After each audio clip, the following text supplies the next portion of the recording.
You ever have one of those family dinners where everything seems normal? The kind where mama's egusi soup is steaming hot, the fufu is soft, and we're all just chatting about the day's little things, the market prices, the neighbor's new goat, or how the rain might come early this year. That's how it started that night in our small compound parlor, under that flickering bulb that always buzzed like it had secrets of its own. But then my little sister Ezinne, all 10 years old with her big eyes and that stubborn streak that makes her say whatever pops into her head, she looked straight at Papa and dropped a question that stopped time cold. "Papa," she said, chewing her fufu like it was no big deal, "why do you stand by my window every night with that red blood clot in your mouth?" I swear, the whole room went dead silent. Mama's spoon hit her plate, spilling soup everywhere. My body froze up like I'd been hit with cold water. And my sister, Ngozi, who is usually so quiet and calm, she just stopped mid-bite, her eyes wide as saucers. "Papa? With a red blood clot? Every single night?" It sounded like something from those old village tales the elders tell around the fire, stories of spirit and rituals that make your skin crawl. But this was our Papa, the man who works hard at the market selling yams, the one who fixes the roof when it leaks. He let out this awkward chuckle, the kind that sounds forced, like he's trying to cover up a lie, and waved his hand like it was nonsense. "Ezinne, my girl," he said, "what kind of dream is this now? You've been watching too many of those Nollywood films again, eh? All those ghost stories filling your head." But Ezinne wasn't backing down. She's got that fire in her, the kind that makes her the family troublemaker, but also the one who speaks truth when no one else will. "It's not a dream," she insisted, her small voice rising. "I see you almost every night, Papa, standing there by my window, holding that bloody red cloth in your teeth. Sometimes you smile, sometimes you just stare at me, like you're watching something important."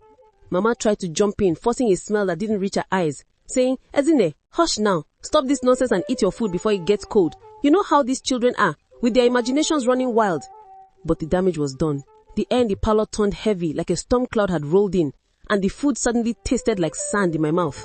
I'm Chika, the eldest at 16, the one who is supposed to be the brave big sister, keeping an eye on things. But right then, my heart was pounding so hard I thought everyone could hear it. I've heard whispers in this village, tales of night visitors, of men who do strange things under the moon with cloths soaked in blood for protection or curses.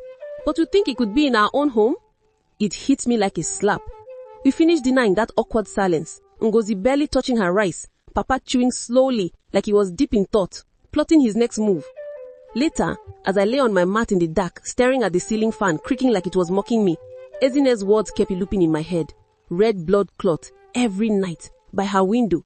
What could it mean? Was it some kind of ritual, or just a child's fancy? I tiptoed out to check on Ezinne. She was snoring peacefully, like she hadn't just turned our world upside down. But as I headed back, I overheard Mama and Papa in the parlor, their voices low and tense. "It's nothing," Papa kept repeating, but Mama's tone was shaky, like she was begging him for the truth. "Chukwama, if it's nothing, why does the girl keep saying it? What if the neighbors hear?" My gut twisted. If it was truly nothing, why did his voice sound so heavy, so full of secrets? And here's the crazy part. As I crept back to bed, I swear Papa's shadow passed the corridor, pausing right by Ezinne's door, lingering like a ghost before slipping away into the night. Was Ezinne imagining things? Or was Papa hiding something that could destroy everything we knew about him? Something dark, something that involved that red blood clot. But the air crackling with unease, I couldn't shake it. Papa's first laugh, Mama's shaky pleas, they echoed in my head all night, stealing my sleep. If it was just a dream, why did his shadow linger by Ezinne's door with that eerie stillness? Why did Mama's eyes dart like she was guarding a secret? By morning, the sun painted the compound in golden streaks, roosters crowing their usual racket, the scent of damp earth rising from last night's rain. But inside me, a storm raged. I had to know the truth. I stepped out early, the grass slick under my sandals, heading toward the well with a bucket when something glinted near Ezinne's window. I stopped, my breath catching. A small scrap of red cloth half buried in the sandy soil, as if dropped in a rush. My heart leapt into my throat. I knelt, my fingers trembling as I plucked it free. It was rough, frayed at the edges, stained with dark crusted patches that reeked of blood, sharp, metallic, like the smell after a slaughter. This was no laundry mistake. It matched Ezinne's tail perfectly, the red blood cloth Papa held in his mouth. I turned it over, the dampness clinging to my skin, my mind spinning. Was this proof of her story or some cruel coincidence? Before I could tuck it away, Mama's voice sliced through the morning calm. "Chika, what's that in your hand?" She stood at the kitchen door, her wrapper tight, her face drained of color like she'd seen a spirit. I held up the cloth and she lunged forward, snatching it with a gasp, her nails grazing my wrist. "Don't you dare speak of this," she hissed, her eyes wild, scanning the compound as if enemies lurked behind the plantain trees. "Not your father, not Mama Nkechi, nobody, you hear me?" She shoved it deep into her wrapper, her hands quivering, and I saw it, pure terror, not just worry, like she knew this cloth was a key to something deadly. I wanted to demand answers. Why hide it? What did it mean? But her glare silenced me. At breakfast, Papa acted oblivious, humming a high-life tune, slicing his yam with steady hands, while Ezinne, undeterred, blurted, "Papa, I saw you last night with that red blood clot at my window." Papa's knife paused mid-air, his smile vanishing as he barked, "Girl, stop this nonsense before I fetch my cane." But as he left for the market, bag slung over his shoulder, I overheard Mama Nkechi by the gate, her voice loud enough to wake the dead. "I saw Chukwuma last night, sneaking to that old compound with a sack. What's he doing there at midnight, where spirits roam since Chief Eze's father passed? Something is wrong, I tell you." The old compound, overgrown, its walls crumbling, a place kids avoid for fear of ghosts. A sack, my blood chilled. What was Papa carrying? Here's the wild part. As I lingered by the gate, I spotted another red cloth near Ezinne's window, larger, bloodier, the stains fresh and wet, the smell stronger, like a fresh kill hidden in a haste. The fabric was heavy, soaked through, and the ground around it was disturbed, as if someone had buried something and fled. Was Papa just a farmer? Or was he entangled in a darkness that could shame us all, tied to those red blood clots? With those blood-stained red clots piling up like silent accusations against Papa, and Mama's frantic hiding of them hinting at a deeper secret, Ezinne's tales of Papa's nightly defeats had transformed our home into a place of creeping dread and whispered fears. The village buzzed with rumors of missing goats, and the pieces felt too connected to ignore. I had to act, so that night, I gathered Ngozi and Ezinne in my room, locking the door against the dark beyond. "We are staying up to catch Papa," I whispered, my voice barely audible over the crickets. Ngozi clutched her rosary, her brow furrowed. "Chika, this is dangerous. If he finds us, what would he do? He's our father, but..." Ezinne, her eyes bright with defiance, cutting, "He comes every night with that red blood cloth. Let's see it. I'm not scared." We settled in Ezinne's room, spreading a warm wrapper on the cold floor, our backs pressed against the wall, the moonlight seeping through the tattered curtain like a ghostly glow. The house was still, save for Papa's deep, rumbling snores from the other end, and Mama's occasional cough, a faint echo in the night. The air felt thick, charged, as if the darkness itself was holding its breath. Ngozi murmured prayers under her breath, her fingers sliding over the rosary beads, while Ezinne kept glancing at the window, her small frame buzzing with anticipation. Hours crawled by, my eyes burning from the strain, the ceiling fan groaning overhead like an old man complaining. I began to wonder if this was all in Ezinne's head, maybe a child's nightmare after all. Then, just past the second cock's crow, Ngozi's icy hand gripped my arm. "Chika, look," she breathed. I turned, and there it was, a tall, broad shadow looming outside Ezinne's window, motionless, its presence heavy. In the faint moonlight, I glimpsed something red pressed to his mouth, the blood cloth Ezinne described, its edges dark and wet. My body turned to stone, a cold sweat breaking out on my neck. Ngozi gasped. Ezinne sat up, her eyes wide with recognition, and my heart thundered so loud I feared it alarmed the whole compound. The shadow raised the hand, tapping the glass, tap, tap, a slow, deliberate sound that sent shivers down my spine, like it was summoning Ezinne or testing her wakefulness. I couldn't stay still. I leapt up and bolted for the back door. Ngozi hissing, "Chika, where are you going? Come back!" But fear and fury drove me into the night, the cold hair stinging my face, my touch trembling in my grip. The shadow vanished, but near the fence, under the sprawling cashew tree, I spotted a sack, its rough fabric tied with rope, abandoned like a forgotten sin. My stomach lurched, the same sack Mama Nkechi mentioned. I edged closer, the stench hitting me like a slap. Old blood mixed with rot, thick and nauseating. I untied it with shaky hands, and inside were red cloths, dozens of them, soaked and stiff, some still dripping, feathers tangled among them like remnants of a fresh kill. The smell burned my nostrils, my eyes watering as I stumbled back. A rustle behind me, I spun, heart in my throat, but it was Ngozi, her face ashen. "Chika, what is that?" she whispered. Before I could reply, heavier footsteps crunched from the front yard, slow and deliberate, sending a chill through me. We ducked behind the plantain tree as Papa emerged, his lantern casting jagged shadows across the yard. He approached the sack, bending low, his fingers tracing the cloth with a reverence that made my skin crawl. Then he pulled out a calabash, its surface carved with strange symbols, and poured a dark viscous liquid onto the ground, the air drinking it like a thirsty beast. The smell intensified, death itself. I wanted to scream, to flee, but my legs betrayed me. What was this? Protection, as it claimed, or something far worse? Papa tied the sack with care and hoisted it, his strength surprising, heading towards the bush path.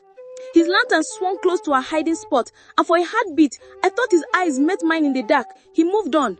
We crept back inside, trembling, Ngozi whispering, "Chika, this is evil, Chika, pure evil." The next day, village talk grew, more goats gone, fingers pointing at Papa. But here's the shocking part. Mama caught us sneaking in, her eyes red and swollen from tears like she'd been watching the same nightmare unfold. She knew Papa's secret with those red blood clots, and she was tangled in it. Papa's chilling midnight ritual with those blood-soaked red clots, exposed after Ezinne's question, shattered our family's peace, left us shaking, and the village simmered with tales of missing goats and lurking spirits. Mama's tear-streaked face when she caught us sneaking back hinted at her complicity, and I couldn't let it rest. Papa's warning to stay out rang hollow. How could we, with fear clawing at our hearts? The next night, after Papa and Mama's snores filled the house, Ngozi and I slipped out through the kitchen, leaving Ezinne behind despite her pleas.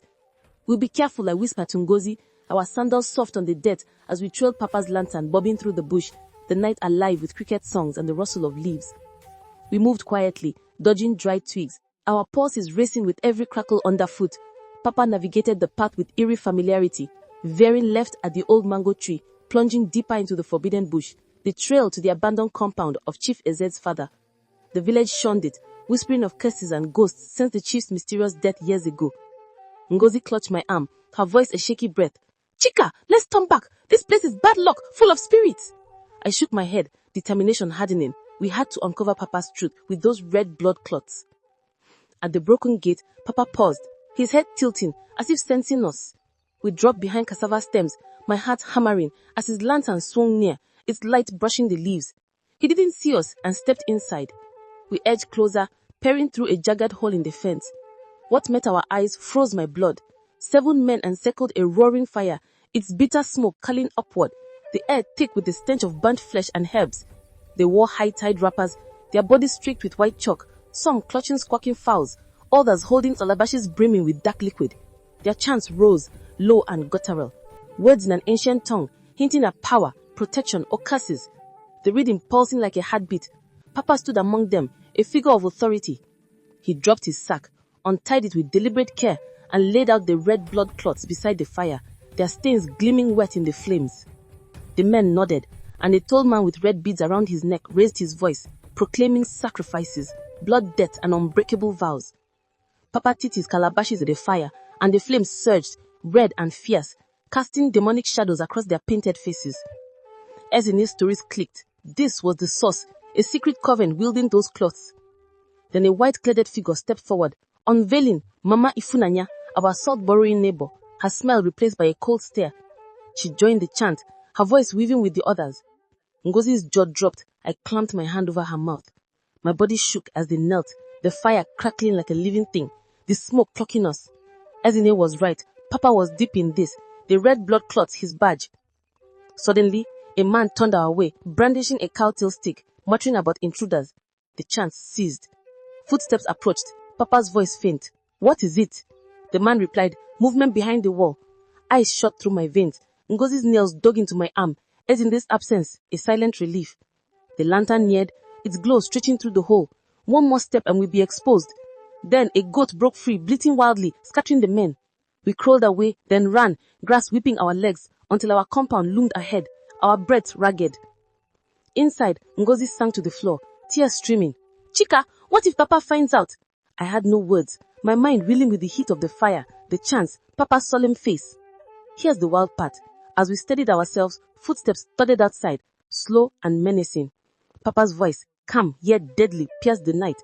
"Chika, come out. I know you were there." Me out after we witnessed his ritual with those red blood clots at the cursed compound, where Mama Ifunanye's true nature emerged, confirmed the group's sinister grip, all sparked by Ezinne's innocent question. The village teetered on edge, goats vanishing, whispers hardening into accusations. Papa stood under the moon, lantern glowing, his red wrapper stark against the night, saying, You shouldn't have followed, Chika. Some things aren't for a child's eyes. Ngozi and Ezinne joined me, Ngozi's voice quivering. We saw the blood, the fire, Mama Ifunanya.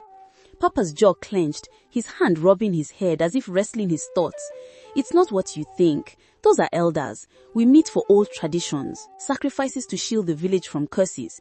Just animals, I swear. His tone was soft, almost pleading, but his eyes betrayed fear, not conviction. Then why the secrecy? Why at night? I challenged. He averted his gaze, sighing. People will call it evil, misjudge our intent. It keeps your crops safe, your family whole. Don't tell Mama, please. He turned, leaving us rooted, Ngozi sobbing, Ezinne clinging to her, me staring at the ground, questions swirling. If it was good, why the lies? Why the blood on those cloths? By dawn, the village erupted, more goats missing, women shouting at the market. It's the night spirit. Mama Nkechi stormed our compound, hands on hips, yelling, Chukuma took our goats. I saw him with a sack near the old compound. Neighbors crowded, pointing, murmuring. Mama defended him. He is no thief. But her voice faltered. Papa washed at the well, face impassive, sweat glistening on his brow. Later he cornered me. Chika, I know you followed last night. My throat tightened. Don't lie, he warned, voice low. Next time, you won't like the consequences. Mama intervened. He is just a child. But Papa snapped. Keep your daughters in line. The house grew oppressive, everyone moving like shadows. Dinner was mute. Papa eating quickly, Ngozi poking her food, Ezinne staring hers absently. I pulled them to my room. We can't stop.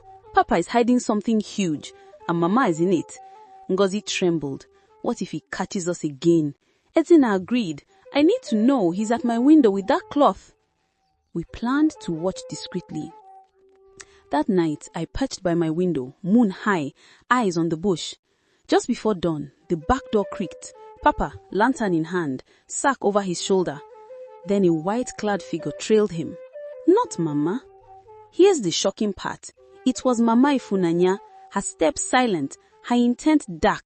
The white-clad Mama Ifunanya trailing Papa with his sack of red blood clots after his shaky confession revealed the group's unrelenting hold. Ezinne's question pulling us into a deadly web. Ngozi whispered, should we follow? Her voice quaked, but we couldn't resist. We slipped out, Ezinne with us this time, the night alive with frog croaks and rustling leaves. We tracked them past the stream to the old compound. Hiding behind the fence, we peered. The men chanted around the fire, fowls flapping, calabashes ready. Papa spread the cloths, Mama Ifunanya joining the ritual, her face hard in the flames. They knelt, the leader with red beads booming about loyalty and blood. Papa poured into the fire, flames leaping. Ezinne tugged me. Let's go, Chika. But I was glued. Then a man shouted, movement! Footsteps neared, lanterns swinging. We flattened ourselves, holding our breath as a goat's escape distracted them.